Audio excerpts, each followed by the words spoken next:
So within UCS Director, we have the ability to be able to create budgeting and cost structures and all these kind of things. So where within the tool do you actually configure it? The first thing you have to do is you want to go to Policies. Policies is going to hold a lot of these different characteristics. So in order to be able to create a cost model, we're going to go to Virtual Hypervisor Policies, and we're going to create a Service Delivery Policy. That particular policy is what's going to have the cost structures associated with all of the tools within all of the virtual data centers that you would have within UCS Director. So in order to be able to create a new cost model, we can just go to the Cost Model tab and then click Add, and then we'll have the ability to be able to then customize a cost model for the system. So let's go ahead and take a look at what's already configured here as part of our demonstration. So a lot of the different virtual machines we've created have been in the Sales Gold virtual data center. So this is the actual cost model that's associated to that particular data center. And then here we can see the name, we can see that the cost model is a standard type. You also have an hourly charge. This could be yearly, daily, weekly, however you want to choose. You have the fixed costs that are attributed to it. So in this case, we're going to have a one-time cost of $50. And notice that the currency selected is in US dollars. You've got the virtual machine cost. So an active VM costs, 5 cents, and an inactive VM costs 1 cent. It's just arbitrary. It's just a way to be able to show the cost associated with it. CPU costs, we can do it based on the number of cores or the amount of, how many gigahertz are actually being used. So it's a way to be able to, instead of just, dedicate an entire core to the process, you can just use how much of the actual CPU is currently being used. So you may have more than one tenant that's really using that CPU. It's a way to be able to charge for the actual usage as opposed to just the resource itself. You've got a provision cost potential there. You've got reserved CPU costs. Again, if you've got a scenario where you want to reserve specific CPU capabilities to an application, you could have a cost associated with that. And then, of course, you've got a cost associated with the use. And we're basically charging 1 cent per gigahertz for CPU use. So in addition, we've got some other characteristics. We've got the memory side. So again, we're using more of the used memory is going to be used to figure out how much they owe there. So again, it's 1 cent is configured here. Network data costs as well.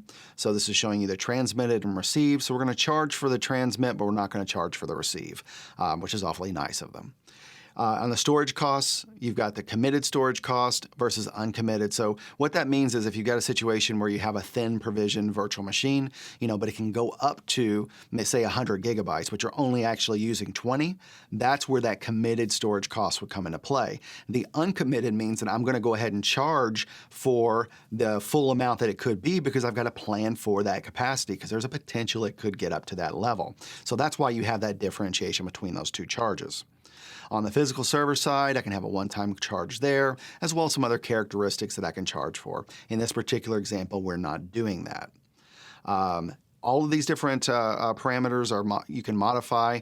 Once you're finished, of course, you just hit save, and that's going to give you give you that particular cost model that you've created created to be able to tie to a virtual data center. So now that we've created the cost model itself, now we need to attribute it to a virtual data center so that we can have this being used for tenants that want to use those services. So in order to go to the virtual data center, we've got to go back to Policies, and then we'll go to Virtual Hypervisor Policies, and then we'll go to Virtual Data Centers. Now here you'll see all the different VDCs that we have configured. So we've got a virtual data center that is bronze and a virtual data center that is gold. And both of these have different costs associated with them because there's an expectation that you would have more resources available in the gold. It's kind of like a premium product. This is your high-end sports car versus your pedestrian type of vehicle.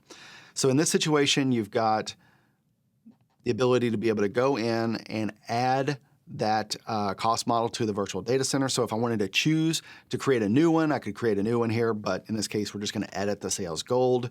and then we're going to see where all these different components are tied together. So when you create the virtual data center, you can actually, attribute it to a group. So here we have it attributed to the sales group. You've got your approvers that you can select, and all the different things that you've seen in previous lessons that we were able to use. You also have the ability to be able to define policies for that virtual data center. This is where you apply cost. So you've got your system policy, you've got the compute, network, storage policy, all the other policies associated with provisioning new virtual machines, as well as the cost model. So that's where we would actually assign the appropriate cost model to that virtual data center. So I had the ability to be able to choose any one of the ones I have pre-configured. So we have selected Sales Gold cost model for the Sales Gold VDC. And that's pretty much how you do it. It's fairly simple and transparent. Once I create the cost model, apply it to a virtual data center. Now any virtual machine that is instantiated in that virtual data center will get that cost model.